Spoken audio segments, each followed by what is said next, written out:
Welcome to KRR kitchen. இன்றைக்கி நம்ம கிச்சனில் நல்ல ஒரு ஹெல்த்தியான லஞ்ச் பாக்ஸ் ரெசிபி தான் பார்க்க போகிறோம்.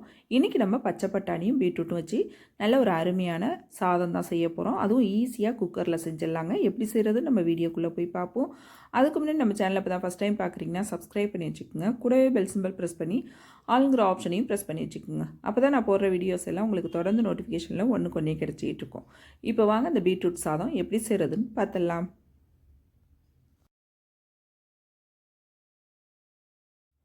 இப்போ இந்த சாதம் செய்யறதுக்கு பார்த்தீங்கன்னா 1 டம்ளர் அளவுக்கு பாஸ்மதி ரைஸ் எடுத்து நல்லா ஒரு அரை மணி நேரமாக ஊற வச்சு வச்சுருக்கேன் கழுவிட்டு.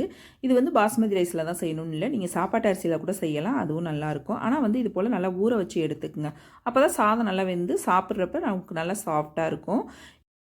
இப்போ அடுப்பில் ஒரு குக்கர் வச்சுருக்கேன். ஒரு 2 டீஸ்பூன் அளவுக்கு நெய் சேர்த்துக்கிறேன். இது கூடவே ஒரு 2 டீஸ்பூன் அளவுக்கு எண்ணெயும் சேர்த்துக்கிறேன்.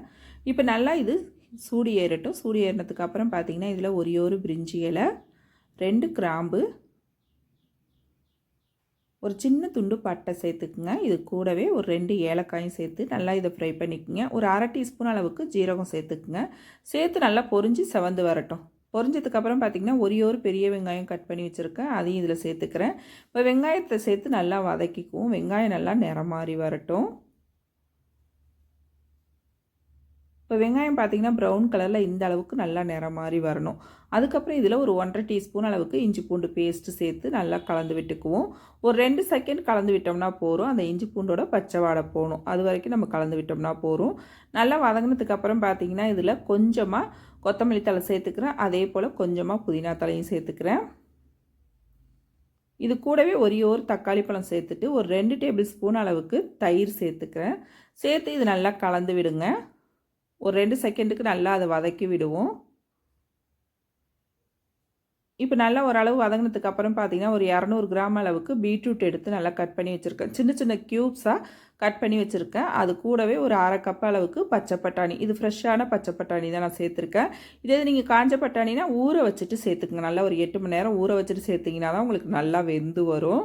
இப்போ அதையும் சேர்த்து நல்லா ஒரு 2 செகண்டுக்கு வதக்கி விட்டுருங்க. வதக்கி விட்டதுக்கப்புறம் இதில் ஒரு 1/4 டீஸ்பூன் மஞ்சள் தூள், 1 டீஸ்பூன் மல்லித்தூள், ஒரு அரை டீஸ்பூன் அளவுக்கு தனி மிளகாத்தூள் சேர்த்துக்கிறேன்.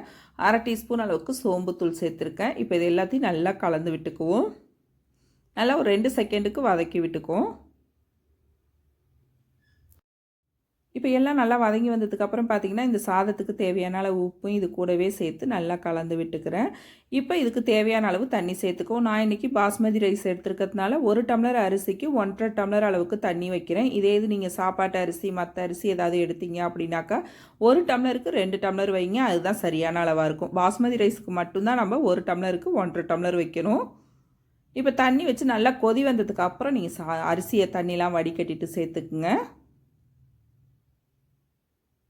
இதுக்கப்புறம் தண்ணிலாம் எதுவும் எக்ஸ்ட்ரா வைக்கக்கூடாது. அதனால் தண்ணியை வடிச்சிட்டு அரிசியை சேர்த்து நல்லா கலந்து விட்டுருங்க. உப்பு காரம் போதுமான்னு பார்த்துக்குங்க. தேவைன்னா கூட நீங்கள் இந்த ஸ்டேஜில் சேர்த்துக்கலாம்.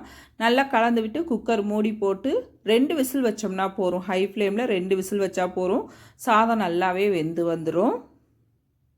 இப்போ வேகட்டும். வெந்ததுக்கப்புறம் நம்ம பார்க்குவோம்.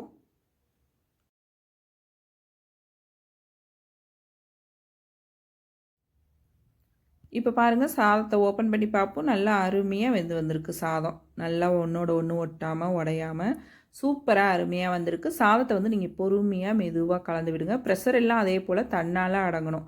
ப்ரெஷர் போகங்காட்டி நீங்கள் ஓப்பன் பண்ணிடக்கூடாது. நல்லா இது போல் கலந்து விட்டுருங்க. அவ்வளோதான், நம்மளோட பீட்ரூட் சாதம் பாருங்கள் நல்லா கமகமன் வாசனையோடு ரொம்ப சூப்பராக அருமையாக ரெடி ஆகிடுச்சு. இது போல் குழந்தைங்களுக்கு செஞ்சு கொடுக்கும்போது பார்த்திங்கன்னா லஞ்ச் பாக்ஸில் கொஞ்சம் கூட மிச்சம் வைக்க மாட்டாங்க, அப்படியே எல்லாத்தையும் சாப்பிட்டு வந்துடுவாங்க. அந்த அளவுக்கு டேஸ்ட்டு ரொம்பவே அருமையாக இருக்கும். பீட்ரூட் சாப்பிடாத குழந்தைங்களுக்குலாம் கூட நீங்கள் இது போல் செஞ்சு கொடுங்க. இதோட டேஸ்ட்டு அருமையாக இருக்கும், குழந்தைங்களுக்கு ரொம்பவே பிடிக்கும். ட்ரை பண்ணி பாருங்கள். ட்ரை பண்ணி பார்த்துட்டு எப்படி இருக்குன்னு எனக்கு கமெண்ட் பண்ணுங்கள். என்னோட இந்த ரெசிபி பிடிச்சிருந்ததுன்னா லைக் பண்ணுங்கள், ஷேர் பண்ணுங்கள். மறக்காமல் நம்ம கேஆர்ஆர் கிச்சனை சப்ஸ்கிரைப் பண்ணி வச்சுக்கோங்க. நாளைக்கு வேற ஒரு ரெசிபியோடு சந்திப்போம். தேங்க்ஸ் ஃபார் வாட்சிங்.